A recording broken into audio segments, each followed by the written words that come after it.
देश में राज करने वाले मुगलों का खानदान आज किस हालत में है। दोस्तों, हमारा भारत देश हमेशा से ही राजा महाराजाओं का देश रहा है। हमारे देश में बहुत से ऐसे राजघराने रहे हैं जिन्होंने सालों साल देश के अलग अलग हिस्सों में राज किया। वो लोग अपार संपत्ति के मालिक हुआ करते थे और उनका जीवन बेहद रॉयल हुआ करता था। लेकिन बदलते समय और आज़ादी के मिलने के साथ राजघरानों का सिस्टम खत्म होता चला गया।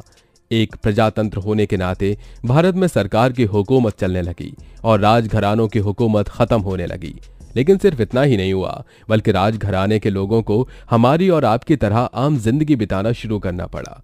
उनकी संपत्ति भी घटती चली गई और कई बार तो ऐसी नौबत आ गई कि उन्हें गरीबी की जिंदगी बिताने पर मजबूर होना पड़ा। तो चलिए आपको बताते हैं ऐसे राजघराने जो कभी ठाट बाट से रहते थे और आज उनके वंशज बेहद मुश्किल भरी जिंदगी बिता रहे हैं। और वहीं आपको कुछ ऐसे लोगों से भी मिलवाएंगे जो आज के समय में ढल चुके हैं और अपने पूर्वजों के जैसे ही अच्छी जिंदगी जी रहे हैं। तो आइए शुरू करते हैं। नंबर 1, निजाम उस्मान अली खान के वंशज। दोस्तों, 2012 में हैदराबाद के आखिरी निजाम को भारत के सबसे अमीर लोगों की लिस्ट में छठा स्थान मिला था। उस वक्त उनकी संपत्ति की कीमत 17 अरब के करीब थी। उनके 18 बेटे और 16 बेटियां हैं। उनके बेटे मुकर्रम जाह को 1967 में मीर उस्मान खान की मौत के बाद राजकुमार का ओहदा मिला था। इन दिनों वो टर्की में रहते हैं। हैदराबाद के आखिरी निजाम की मुश्किलें असल में दौलत से जुड़ी हुई नहीं बल्कि कानूनी कार्रवाई से जुड़ी हुई थी। दरअसल हैदराबाद के आखिरी निजाम के 120 वंशज हैं जिन्होंने उनकी संपत्ति पर अपनी दावेदारी ठोकी है। पिछले 7 दशक से ये सभी इस संपत्ति को अपने नाम करवाने की जद्दोजहद में जुटे हुए हैं। एक समय में सभी सुख सुविधाओं से भरपूर जिंदगी जीने वाले उस्मान की संपत्ति का इस तरह बंटवारा होगा, ये उन्होंने शायद कभी नहीं सोचा होगा। नंबर 2, टीपू सुल्तान के वंशज। टीपू सुल्तान एक परिश्रमी शासक, मौलिक सुधारक और अच्छे योद्धा थे जिनका पूरा नाम सुल्तान फतेह अली खान चाहाब था। उनके पिता का नाम हैदर अली था जो मैसूर साम्राज्य के एक सैनिक थे और 1761 में मैसूर के शासक बने।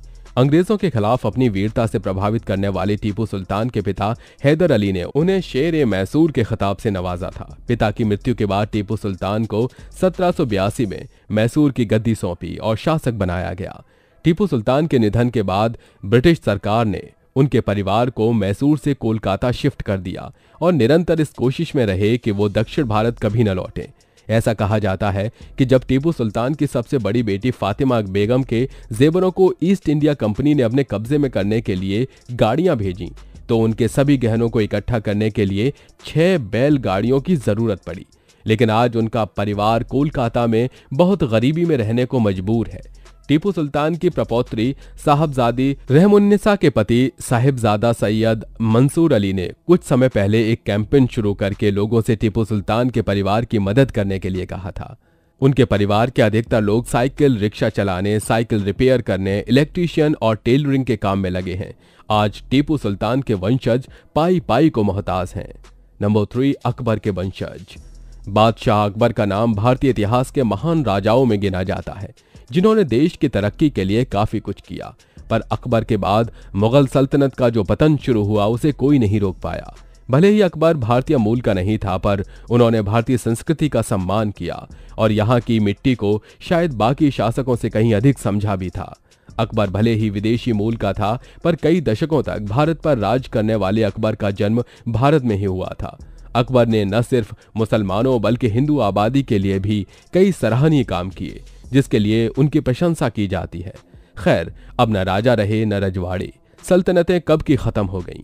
हाँ, कुछ राजघराने हैं जो आज भी उसी शानो शौकत की जिंदगी जीते हैं, पर भारत में अब लोकतंत्र स्थापित है और जनता का राज चलता है।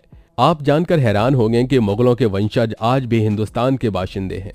उनके दादा परदादा भले ही भारत पर राज करते थे, पर अकबर के वंशज सम्राट जलालुद्दीन मोहम्मद आज भारत सरकार के संरक्षण में आलीशान जिंदगी जी रहे हैं। वंशज सम्राट जलालुद्दीन मोहम्मद अकबर 15वीं पीढ़ी के हैं और 1857 की क्रांति के नायक बहादुर शाह जफर के पोते हैं। इनका नाम प्रिंस याकूब ज़ियाउद्दीन तुसी है, जिन्हें भारत सरकार की तरह से ऑफिशियल सर्टिफिकेट भी मिल चुका है। इनकी शानो शौकत की बात की जाए तो अकबर के वंशज प्रिंस याकूब ज़ियाउद्दीन तुसी शज अपने आलीशान महल में रहते हैं, जहां इनके कई फार्म हाउस और इनकी जमीनें भी हैं। अपने वंशजों को श्रद्धांजलि देने के लिए ये ताजमहल भी आते जाते रहते हैं। सुरक्षा कारणों के चलते भारत सरकार ने इन्हें Z+ सुरक्षा मुहैया करा रखी है। नंबर 4, राजा बृजराज महापात्रा। दोस्तों, ये उड़ीसा के कटक जिले की सबसे छोटी रियासत टिगिरिया के अंतिम राजा बृजराज क्षत्रिय महापात्रा हैं। ये उड़ीसा के उन 26 राजाओं में अकेले जीवित व्यक्ति थे जिन्होंने विलय समझौते पर 15 दिसंबर 1947 को हस्ताक्षर किए थे। राजा बृजराज महापात्रा 95 वर्ष के थे और साल 2015 में 30 नवंबर को इस दुनिया से चले गए। इस राजा के पास न नौकर चाकर थे और न ही कोई सिंहासन। सिर छिपाने को थी तो एक टूटी फूटी झोपड़ी जिसकी छत से टपकता हुआ पानी राजा की बेबसी बयां करता था। जबकि राजा के पुश्तैनी घर में गर्ल्स हाई स्कूल चल रहा है। राजसी तेज तो इस राजा के चेहरे से साफ झलकता था, लेकिन कुर्ता और लुंगी पहनने वाले शख्स को देखकर यह अंदाजा लगाना मुश्किल था कि किसी जमाने में ये एक रियासत के राजा थे। 1940 में रायपुर के राजकुमार कॉलेज से डिप्लोमा करने के बाद सोनपुर की राजकुमारी रास मंजरी देवी के साथ उनकी शादी हुई, जिनसे उनके 3 लड़के और 3 लड़कियां थीं। उनके राजसी ठाठ में 30 नौकर, शानदार लग्जरी गाड़ियां, मोटर बाइक और घोड़े शामिल थे। नई गाड़ियों का खास शौक रखते थे। मार्केट में जब भी कोई नई कार आती थी तो वो उसे खरीद लेते थे। उनके पास 25 कार और जीपें थीं। पर इसे वक्त की मार ही कहेंगे कि अपने बुढ़ापे पे इस राजा ने एक रिक्शा खरीदा था जिससे वो आसपास के गांव में घूमने जाया करते थे। 1947 में उनकी रियासत को भारत में मिला दिया गया था, जिसके बाद से उनका वक्त बदल गया। 1948 से उन्हें 11,200 रुपए वार्षिक बतौर पेंशन मिलते थे, जिसे 1975 में इंदिरा गांधी ने बंद कर दिया। 1960 तक राजा बृजराज अपनी पत्नी और बच्चों के साथ रहते थे, लेकिन दिवालिया होने के बाद उन्हें अपनी संपत्ति बेचनी पड़ी। अपना घर भी उन्होंने मात्र 75,000 रुपए में इस शर्त पर बेचा कि उसमें लड़कियों के लिए स्कूल खोला जाए। संपत्ति बेचकर वो अपनी पत्नी से भी अलग हो गई। सालों तक किसी न किसी के घर आश्रित रहे और 1987 में टिगिरिया गांव आए और एक झोपड़ी बनाकर रहने लगे थे और इन्हें दाने दाने को मोहताज होना पड़ा। दोस्तों, अब हम आपको जिन लोगों से मिलवाने वाले हैं उन्होंने अपनी मेहनत से राज को कायम रखा और आज भी राजा महाराजाओं की तरह जिंदगी जी रहे हैं। सबसे पहले बात करते हैं राव तुलाराम की, जो हरियाणा के शासक थे, जिनकी संपत्ति पंजाब से हरियाणा तक फैली हुई थी। यह भारत के राज्यों में से एक थे जिन्होंने दुश्मनों के सामने घुटने नहीं टेके।